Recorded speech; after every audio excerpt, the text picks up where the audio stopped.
इस वीडियो में हम जिस ड्रग का रिव्यू करेंगे उसका नाम है नेमेस्पिन 10। बेसिकली जो इसमें ड्रग है उसका नाम है बसपाइरोन हाइड्रोक्लोराइड। बसपाइरोन हमारे पास मेजर ड्रग है, हाइड्रोक्लोराइड उसका सॉल्ट है और इसकी डोज है 10 mg। तो मैं बताता चलूँ कि 10 mg एक मीडियम सी डोज है।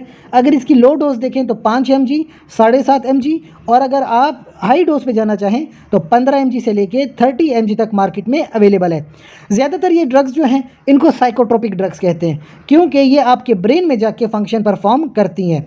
अब ब्रेन में अगर कोई ड्रग फंक्शन परफॉर्म करनी है तो ज़्यादातर ऐसे ड्रग्स नफ्सियाती अमराज के लिए इस्तेमाल होते हैं।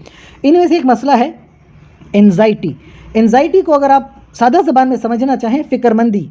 अब ऐसी फ़िक्रमंदी जो गैर ज़रूरी हो, यानी कि कोई ऐसा काम है जो बेसिकली कोई बड़ा मसला नहीं है लेकिन आप बहुत ज़्यादा परेशान हो जाते हैं, फिर आपको उससे बहुत ज़्यादा टेंशन और स्ट्रेस हो जाती है और उसकी वजह से आपकी डेली लाइफ बहुत ज़्यादा डिस्टर्ब हो जाती है, उसको हम कहते हैं एंजाइटी। ऐसी कंडीशन अगर है तो अपनी साइकेट्री से या साइकोलॉजिस्ट से ज़रूर रब्ता करें।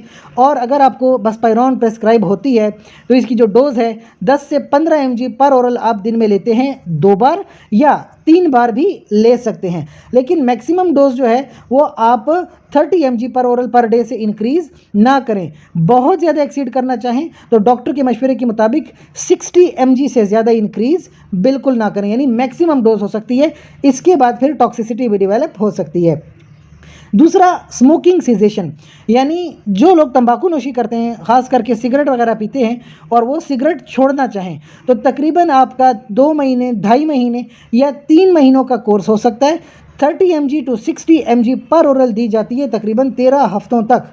शुरुआत में थोड़ी कम डोज़ रखेंगे और फिर ज़्यादा डोज़ रखेंगे, और अगर आपने डोज़ ख़त्म करनी है तो अचानक से ख़त्म नहीं करते, आराम आराम से डोज़ कम कम करके ख़त्म करते हैं। तो स्मोकिंग सेसेशन के लिए भी ड्रग इस्तेमाल हो सकती है और एंजाइटी डिसऑर्डर में भी ड्रग इस्तेमाल होती है।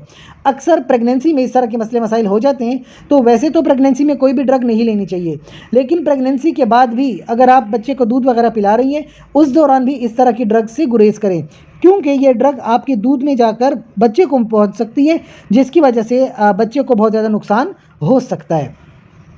इसके अलावा आपके कुछ एडवर्स इफेक्ट्स भी हो सकते हैं, जैसे कि ज़्यादातर लोगों की शिकायत है कि उनको सर चकराने का बड़ा मसला हो सकता है बिकॉज ऑफ द ड्रग।